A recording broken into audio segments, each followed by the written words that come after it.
Right, okay, are we recording? Right, okay, just problems with the staff, unfortunately. The camera woman is not that good today. She doesn't realise I can edit videos.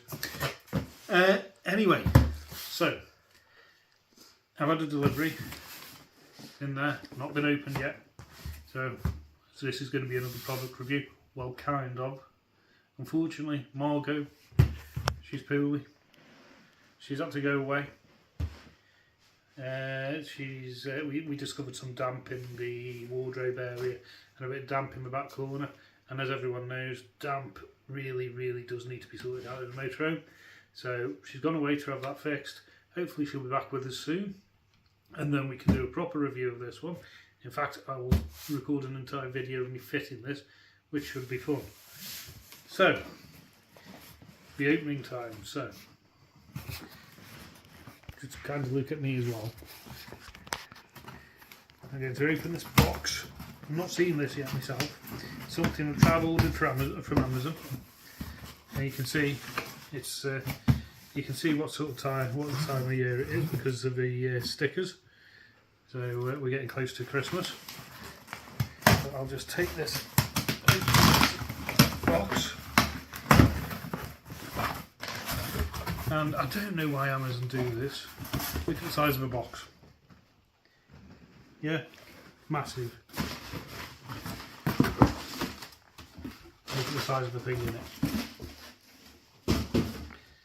Absolutely tiny. Now this is a bit of an explanation. Most motorhomes, when you buy them, they have a rear view mirror.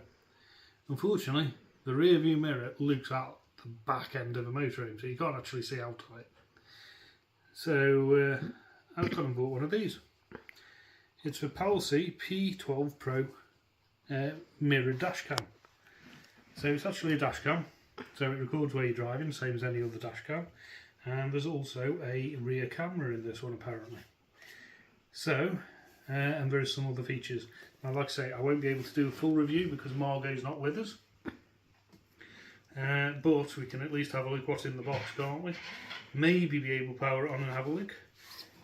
So let's slide that sleeve off and put that over there out of the way, and let the box open. So it's all cushioned box, so quite well protected in shipping. That's quite a surprise actually. I didn't expect it to be like that. So first thing in the box is the camera, the mirror unit itself. And a little protective plastic bag. Got protective film over it, which I'm not going to remove just yet. Clips at the back for mounting to your existing rear view mirror, and an adjustable camera there, so you can actually point that out your windscreen to record what's going on. On the top of the unit, you'll see there's several ports. There's, do you know, I can't read what it says. There's one there which says GPS, so there must be a separate GPS unit. There's one there which says AV, so that'll be for the camera, the reversing camera. There's one there which is for a SD card for recording your videos, micro SD card, and keeping up with the times, a USB-C slot. So that's much better than the micro USB. Doesn't matter which way round you put them in, you're not going to break that socket by putting it in the wrong way round. Absolutely fantastic. This is why USB-C is the way forward, and why everybody's actually adopting that standard, even Apple nowadays. They're not by choice, I don't think. So, a bit more packaging material.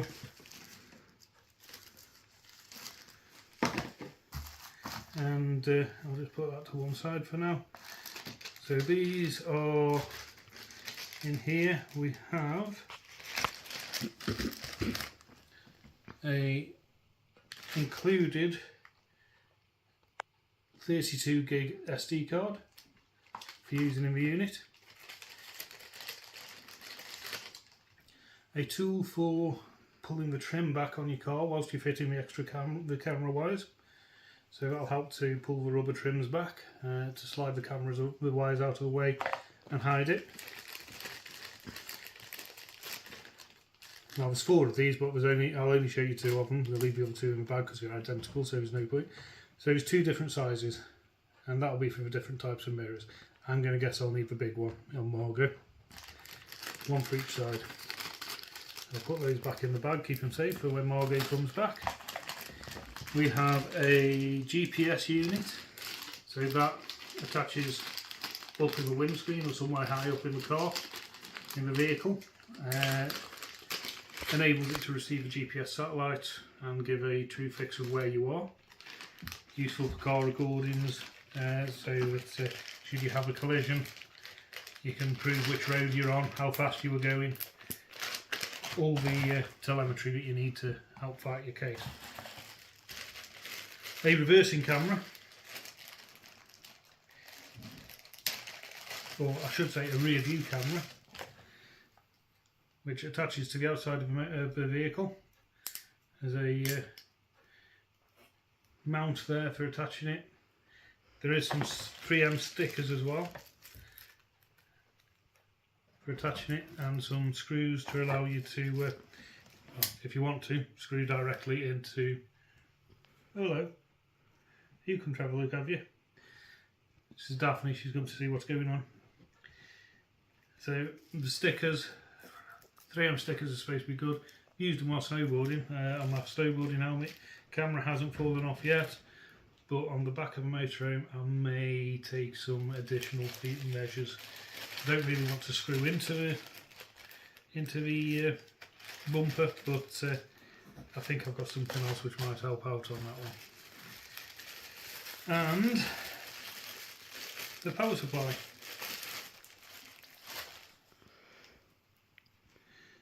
Which is, as I said, a USB-C connection. It's got an additional USB port on the top there, so when you plug it into your, used to be the cigarette lighter socket, it's the now called the power socket in most vehicles. You can still charge your phone whilst going along.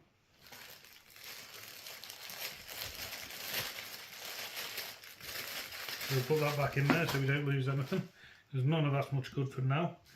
But what we can do, we'll get the camera out, the rear view camera. We'll plug it into the top of it. Now, one thing I will say about the rear view camera is I have complete and utter faith that that wire is not going to be long enough to reach up to the back of Margot. So I'm going to have to go and do a bit of shopping to find a extension, and that looks like a 3-pole 2.5mm jack plug. So these aren't too bad to get hold of on the famous Amazon again. Easy to get these things. Now it slides in there, so you can see that's all connected up. Connect up the GPS sensor as well. It might get a signal indoors, I don't know. Sometimes we do, sometimes we don't. Well, you'll notice I'm not going to undo any of the wires because well, I've only got to put them back together afterwards. And, bear with me 1 second, I do have, in the background here,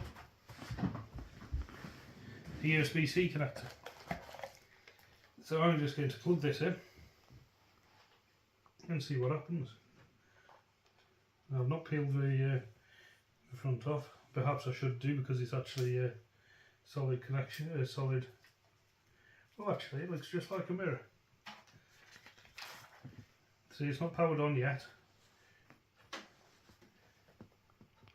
Just looks like a mirror. The power button's on the bottom here.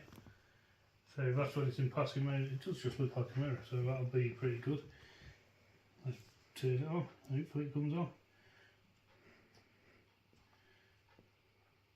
This is a time when you think you should read the manual actually.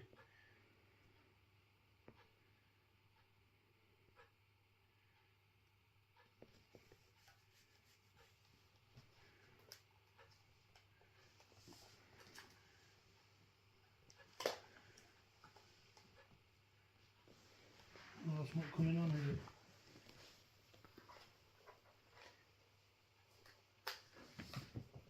I wonder why that's not coming on. Well, let's get the manual out. I'd hate to have to send another thing back to Amazon because it's not working.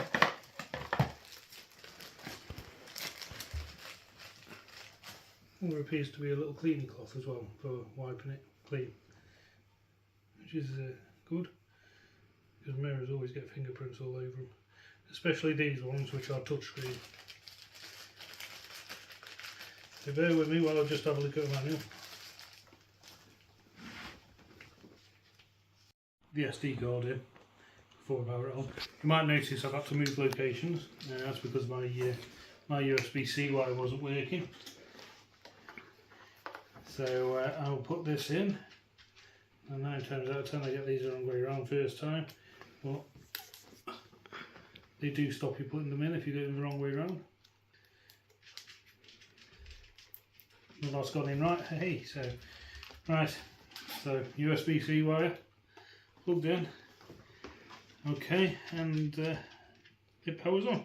Now that started up very quickly. It's actually already recording in 4K. You can only see my hand at the moment. If I just move my hand, you can see some of the stuff we've got behind there.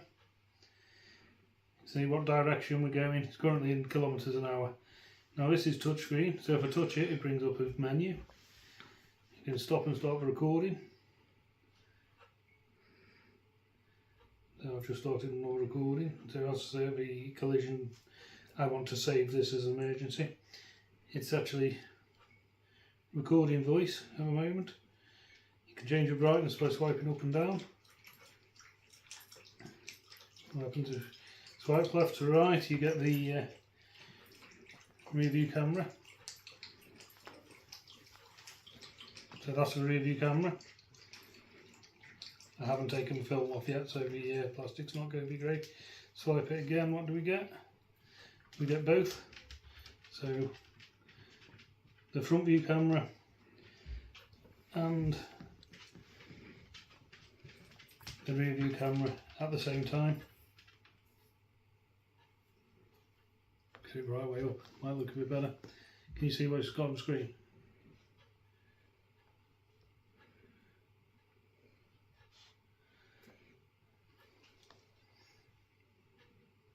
I'll just go back to that again. So that's just the front view camera. Swipe across, you get the rear view camera, and swipe again, you get both.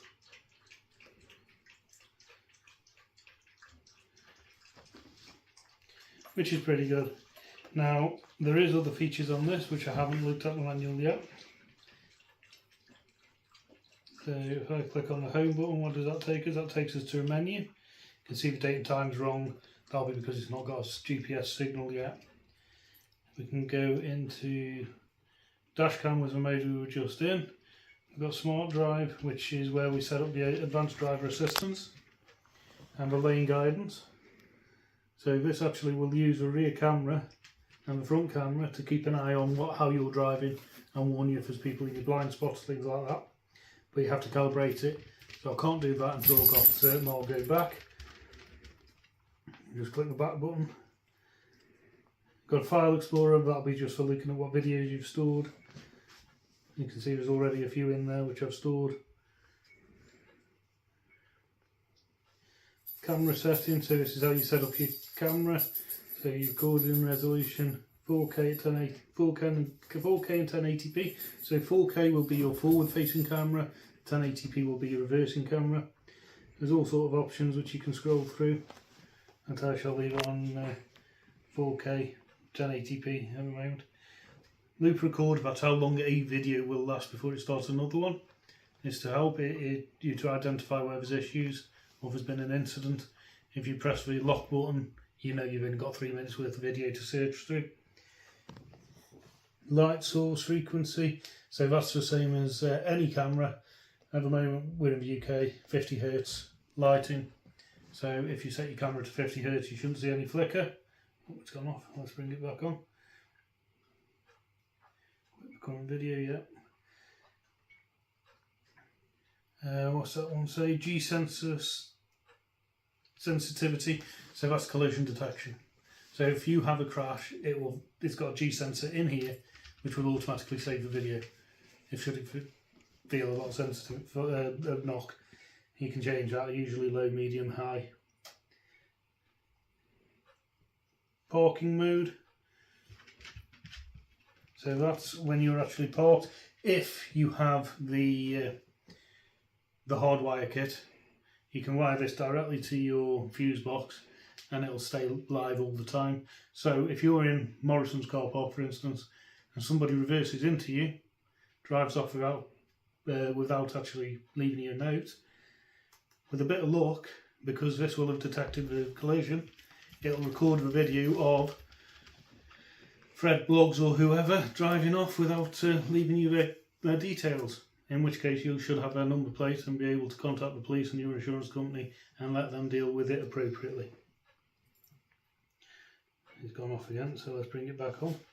Obviously there's always timeouts because you're driving, so you're not supposed to be concentrating on this. You're concentrating on the road at all times. Just go back into the camera settings. So WDR, so all these are just settings to do with how it looks. Recording, whether it will record or not. Video watermark, I normally put my number plate on there so you know it's from this vehicle. And rear mirror is off at the moment, but if you put it on, it will use this, the reversing camera, permanently to show a rear view mirror. That is a feature I will be making use of, because that is something I have not got at the moment in Morgan. If I look through my rear view mirror, all I can see is Daphne and Freddie, or a tap, or a wardrobe. It's absolutely useless. So we go back to the main menu. The only other option there at the moment is the system settings.